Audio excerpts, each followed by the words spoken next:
MP board त्रैमासिक परीक्षा 2021-22 विषय हिंदी कक्षा 9वीं का पेपर आपको बताने वाले हैं। तो चलिए देखते हैं, जो बहुत ही इम्पोर्टेंट क्वेश्चन है, तो आप इनको अच्छे से तैयार कर लीजिएगा। तो देखते हैं, सबसे पहले पहला प्रश्न, सही विकल्प चुनिए में है पहला, जानवरों में सबसे बुद्धिहीन समझा जाने वाला प्राणी है, तो इसका स नंबर आपको लगाना है गधा। दूसरा है कबीर की प्रमुख रचना है, तो इसका अ नंबर आपको लगाना है बीजक। तीसरा है पीपर पात सरिस मंडोला में अलंकार है, तो इसका अ नंबर हो जाएगा उपमा अलंकार। चौथा है जो पढ़ा लिखा ना हो उसे क्या कहते हैं, तो इसका ब नंबर सही हो जाएगा अनपढ़ कहते हैं उसको। पांचवा है मुंह की खाना, मुहावरे का अर्थ क्या होता है, हार मानना, मुंह की खाना कहलाता है, इसका अ नंबर सही हो जाएगा। सवैया छंद कौन सा है, तो इसमें आपका ब नंबर हो जाएगा वर्णिक छंद। ये बहुत ही इंपॉर्टेंट क्वेश्चन आपको बता रहे हैं हिंदी विषय के कक्षा 9वीं के त्रैमासिक परीक्षा के लिए। प्रश्न नंबर 2 देखते हैं, रिक्त स्थानों की पूर्ति कीजिए का पहला है बैल का स्थान गधे से, तो इसमें हो जाएगा ऊंचा है। अर्थ की दृष्टि से वाक्य के 8 प्रकार होते हैं, तो यहाँ पे आपको 8 भर देना है। तीसरा कमाई में प्रत्यय होगा तो आई प्रत्यय होगा, इसका आंसर आई हो जाएगा। कबीरदास का जन्म काशी में हुआ था, तो इसका सही आंसर काशी है। पांचवा देखेंगे महाकाव्य में कम से कम कितने सर्ग होते हैं, तो 8 सर्ग होते हैं, इसका सही आंसर 8 है। वे शब्द जो किसी वाक्य पर जोर डालते हैं या जोर देने का काम करते हैं क्या कहलाता है, निपात, इसका सही आंसर हो जाएगा निपात शब्द। असफल शब्द में उपसर्ग है, तो इसका सही आंसर है असफल में उपसर्ग यहाँ पे है। तो अब तीसरा प्रश्न देखेंगे, सही जोड़ी बनाइएगा। तीसरा प्रश्न है सही जोड़ी बनाइएगा, तो इसके सही आंसर देखिए। पहला दिया हुआ है प्रेमचंद का जन्म तो 1880 में हुआ था, इसका सही आंसर हो जाएगा 1880।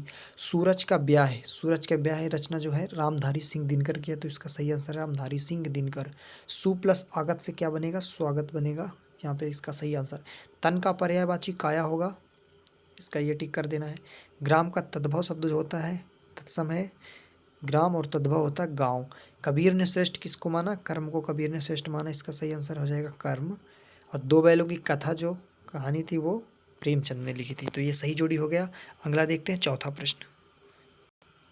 प्रश्न नंबर 4 देखते हैं, एक शब्द वाक्य में उत्तर दीजिएगा। पहला है हिंदी साहित्य के उपन्यास सम्राट कौन है, तो इसका आंसर सही होगा प्रेमचंद। जो प्रेमचंद है वो हिंदी साहित्य के उपन्यास सम्राट माने जाते हैं। दूसरा है दही शब्द का तत्सम शब्द बताना है, दही तद्भव है, तो इसका हो जाएगा दधी, बड़ी धी ले सकते हैं, दधी या दधी कर सकते हैं। कबीर की रचना का नाम क्या है, कबीर की रचना है बीजक। ये सभी इंपॉर्टेंट क्वेश्चन है हिंदी विषय के त्रैमासिक परीक्षा कक्षा 9वीं के लिए, तो इसको आप तैयार कर लीजिएगा। चौथा है काव्य के कितने भेद होते हैं, तो इसका सही आंसर है 2, काव्य के 2 भेद होते हैं।